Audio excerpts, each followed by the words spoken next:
G'day guys and welcome to Aussie English. My objective here is to teach you guys the English spoken down under. So whether you want to speak like a fair income Aussie or you just want to understand what the flippin' hell we're on about when we're having a yarn, you've come to the right place. So sit back, grab a cuppa and enjoy Aussie English.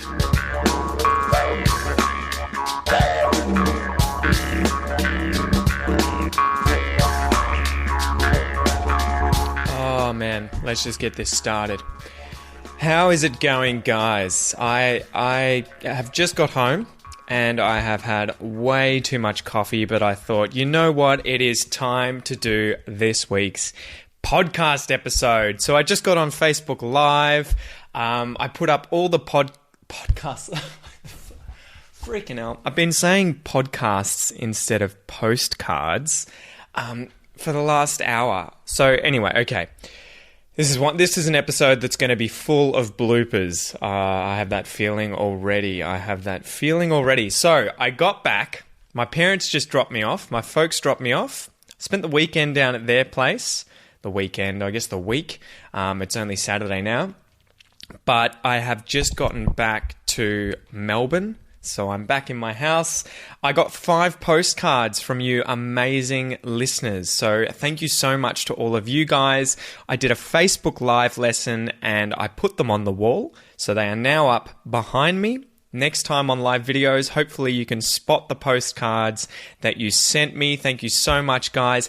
I have a few more announcements for you guys.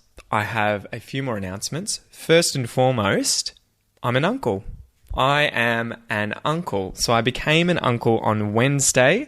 My sister has had a beautiful baby girl.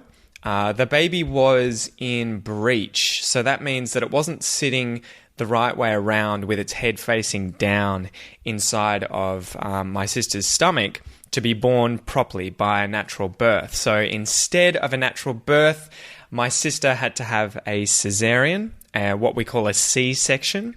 Cesarean section where she was opened up, booked in, cut open, and they pull the baby out and they sew her back up and she doesn't have to go through labor. Anyway, everything went amazingly well and I am now the proud uncle of a beautiful baby girl named Isabel Ann Smisson. So welcome to the world, Isabel, and congratulations to my sister Annika and her partner Rory, as well as my parents. They are incredibly stoked. They are grandparents for the first time. They couldn't stop looking at this beautiful little baby, and it kind of blew my mind quite a bit. So it's ruffled my feathers a little bit and made me a little envious and looking forward to the day in the near or far future when I have children as well, but it's a long road, I'm sure, before that happens for me. But we'll see. I can imagine it can be life-changing. So that's the first announcement. I'm an uncle. The second one is that I submitted my PhD for the final frickin' time, guys, for the final time. Hopefully my supervisors and the chair of my doctorate committee, the person in charge of organising my supervisors, gives me the thumbs up, gives me the green light, gives me the go-ahead on uploading the PhD to the university's library and being done, being finished, for it to be kaput all over. Done and dusted, and I can just move on to bigger and better things. Again, just focus on the podcast and serve you guys as best I can at Aussie English, because this has become my passion. Despite having spent probably the last 11 or 12 years at university. 12 years at university. After all of that, it's led me down this road to here, to doing what I'm currently doing with Aussie English. And this is, to be honest, this is where I see my future. So as always, thank you to you guys. You are the ones who make this possible. The listeners, the ones who are in the Aussie English classroom, those of you who have bought the course, and those of you on Patreon who have donated money kindly every month to the Aussie English Podcast. You guys are the ones who keep the wheels turning. You keep the lights on for me at home. You pay my bills. You pay my rent. You pay for the food that goes on my table. So I can't thank you enough. Honestly, guys, thank you so much for your support. It really means the world to me. Getting a bit choked up. Aside from that, the website has been redesigned. It's still going through a few little changes. I'm still tinkering away with the website. I'm trying to make it look a bit nicer, but the basic format has now changed. I'm sure a lot of you have noticed. If you haven't noticed, go over to the Aussie English Podcast.com, the website, or just search Aussie English. It'll come up in Google, and get on there and have a tinker. Have a little look.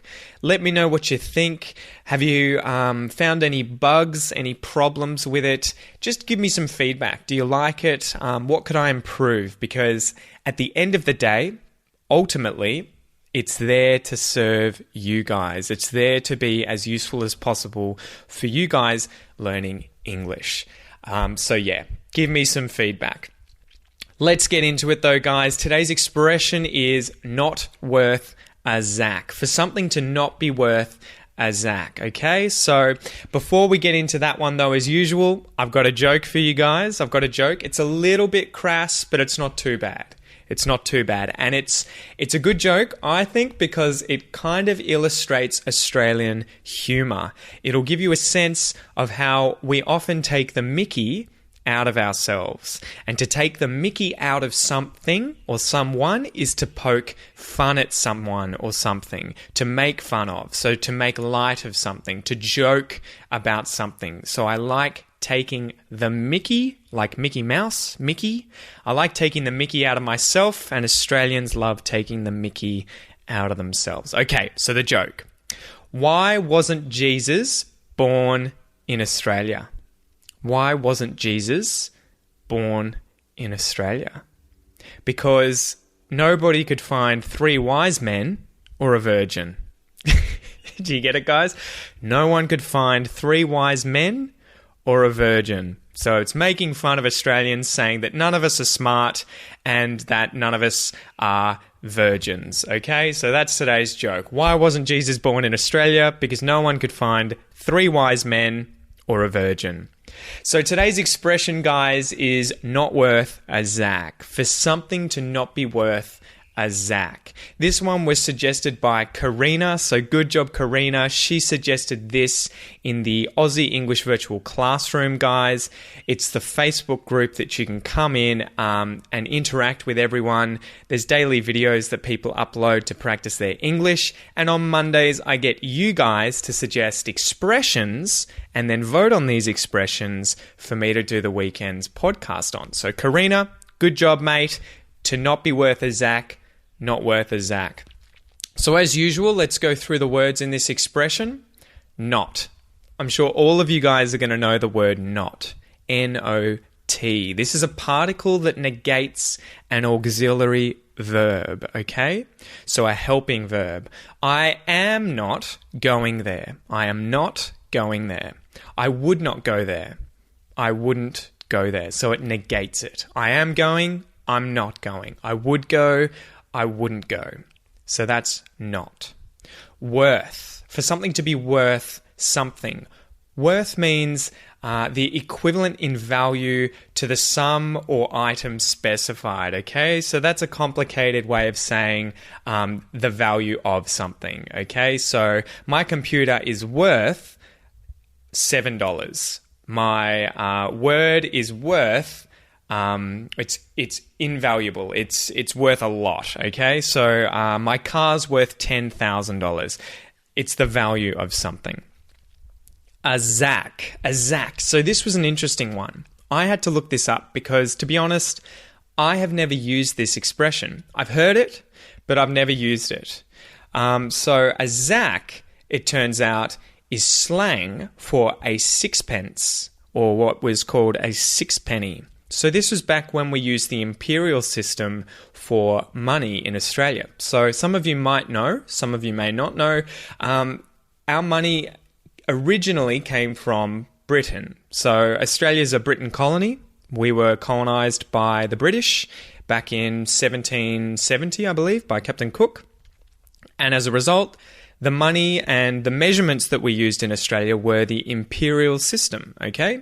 So anyway, we had pounds, we had shillings, and we had pennies, and a sixpence, which was about 5 cents, was nicknamed a zack. I don't know why, but it was nicknamed a zack. So if something wasn't worth a zack, it wasn't worth very much. It wasn't worth 5 cents. It wasn't worth sixpence. It wasn't worth a sixpenny in the imperial monetary system. So let's define the expression, guys. So if something isn't worth a zack, it's not worth a zack. It's worthless. It's not worth anything. Or we could say it's worth bugger all. So that's an Australian expression, to be worth bugger all. And that just means it's not worth anything. It's worthless. So we've sort of gone over the origin of the expression a zack. It's from the 1700s. And when I looked this up, the usage of the term zack for a slang term for a sixpence actually dropped off in the 1800s, guys. So this is a really old slang term. But obviously it's been maintained in the expression to not be worth a zack. And so it's funny how the meaning of zack has kind of disappeared and people have forgotten it, despite continuing to potentially use the expression not be worth a zack. So yeah, not worth a zack. Let's go through some examples as usual, guys, of how to use the expression to not be worth a zack. So imagine you've got a mate who makes a promise. He gives you his word that he's going to do something. I promise I'll do this. I give you my word, I'll do it. But then he breaks his promise, or he goes back on his word. So you could say his word isn't worth a zack. His promises aren't worth a zack. They're worthless. They're worth bugger all. Example number 2. So you want to buy a house and you go somewhere and they say, you go to an auction and the auction gets up to a really ridiculous price and the house is a real rundown old house that's not worth much at all. It looks atrocious. It looks awful. But they want $1 million for this house. You could say, yeah, we want it, but to be honest, it's not worth a zack. It's not worth a zack. This house is so run down and old, it's not worth a zack, let alone worth the $1 million that you would like for this house. It's not worth a zack. The third example is, imagine you want to get some wine, okay? I'm a fan of red wine. Maybe you like white wine, but you go to a bottle-o to go buy some booze, to get some grog, so some alcoholic drinks, some alcoholic beverages. You want to get some wine. So you go there and you say, I'm after some Australian wine. I want some Penfolds. Penfolds is an amazing Australian brand of red wine. I think it tends to be just red wine, and it's from the 1840s. They were established in the 1840s, so the company's something like 170 years old. But these guys are from the Barossa Valley in South Australia, and they would be Australia's most famous brand of red wine.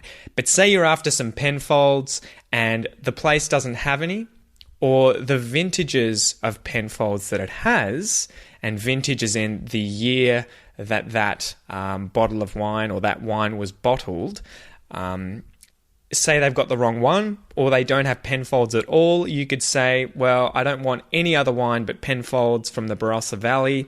Anything else isn't worth a zack. Or maybe it's the vintages that they have and they're atrocious, awful, cheap vintages that you hate. You could say, these ones aren't worth a zack. They're not worth 5 cents. They're worthless. They're worth bugger all. All right, guys, hopefully you understand the expression to not be worth a zack. And I definitely challenge you guys to go out there and use this expression with some Australians and see if they know it. You might find some Aussies who know this expression and who probably love hearing you say it. It'll put a smile on their face. It'll make them grin. So as usual, guys, let's go through a listen and repeat exercise where you guys get to practice your pronunciation. Try and say things exactly as I say them to work on your Australian pronunciation to get that Aussie accent happening. Let's do it, guys. So listen and repeat after me. Not worth a zack. Not worth a zack. Not worth a zack. Not worth a zack. Not worth a zack. I'm not worth a zack.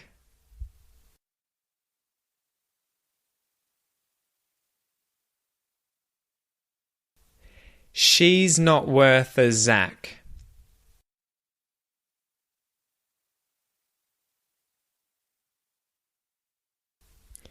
He's not worth a zack.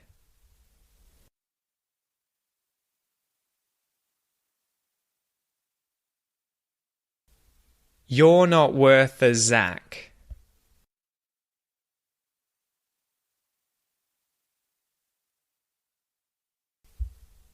We're not worth a zack.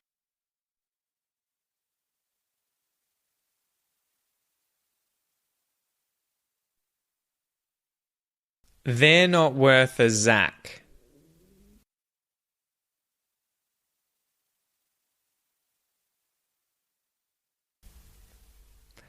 It's not worth a zack.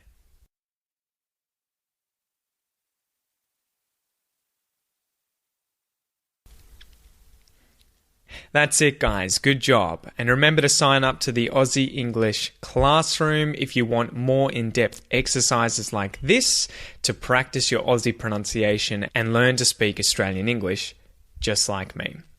So let's go through an Australian fact, guys. And this ties in with a zack. So a sixpence or a sixpenny from the 1700s and 1800s. So the Aussie fact for today is that Australia's British colony obviously used the imperial system. So we used pounds, shillings, and pence. For our money, we used feet and inches and miles for measuring length or distances. And we used things like ounces for measuring the weight of something. Okay, so this was like Americans use today, at least in terms of feet, inches, miles, and ounces. They use dollars for their money, obviously. But yeah, we used this, and we used it up until the 14th of February 1966. So my parents lived through a time where there were pounds, shillings, pence, feet, inches, miles, and ounces used as a measurement system in Australia. And in the 1960s, they switched the currency and these measurements from the imperial system to the metric system, so a decimal system where the measurements are all relative to the number 10. And so the interesting thing here is that when they wanted to convert these, they had to do a massive ad campaign on TV, on the radio, to inform everyone that on the 14th of February 1966, the money was going to change over, that everything was going to change over. And so for a period of time, and I was talking to my mum about this earlier this week, you could pay for things with pounds, shillings, and pence, as well as dollars and cents. So both currencies were being used at the same time in Australia for a period whilst this conversion was taking place. Anyway, there's a really interesting jingle. So the song from the ad, a jingle we call it, that catchy tune that are quite often really short, 30 seconds. It's used in this ad. I'm going to play it after this so that you can have a quick listen to the start of this jingle, and I'll also link the ad so that you can go and check it out. Anyway, that's today's fact. The currency changed over on the 14th of February 1966 from pounds, shillings, and pence to dollars and cents.